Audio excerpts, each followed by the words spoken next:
Hello বন্ধুরা, তোমরা সবাই কেমন আছো? আশা করি ভালো আছো। আজকে দেখো এত সুন্দর একটা রেসিপি নিয়ে চলে আসলাম তোমাদের সাথে শেয়ার করার জন্য।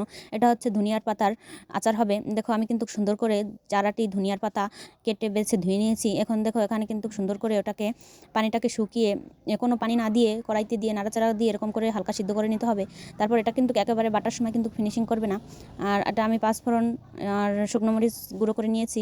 আর এখানে কিন্তু তেঁতুল আগে থেকে আমি ভিজিয়ে রেখেছিলাম, সেটার এখন বীজ ছাড়িয়ে নিচ্ছি। এর ভিতর লবণ, হলুদ, শুকনো মরিচের গুঁড়ো, ধনিয়ার গুঁড়ো দিয়ে সুন্দর করে এটাকে মিক্সড করে নিতে হবে।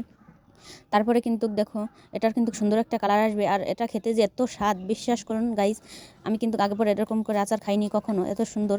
এখন আমি এখানে রসুন কুচি আর তেজপাতা, দুটো শুকনো মরিচ দিয়ে দিচ্ছি।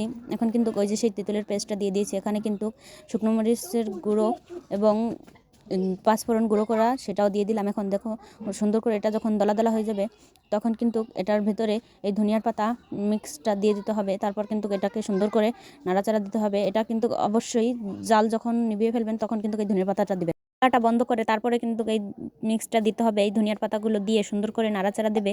তারপরে দেখবে এটা কিন্তু পারফেক্ট একটা আচার হবে। দেখো আমি কিন্তু এখানে একদম সুন্দর করে জালটা নিভিয়ে নিয়েছি। তারপরে এখন কিন্তু আমি এটাকে দিয়ে সুন্দর করে নেড়ে চেড়ে, এই তো দেখো আমার কিন্তু আচারটা রেডি। এখন 1 সপ্তাহ পর্যন্ত রোদে দিতে হবে।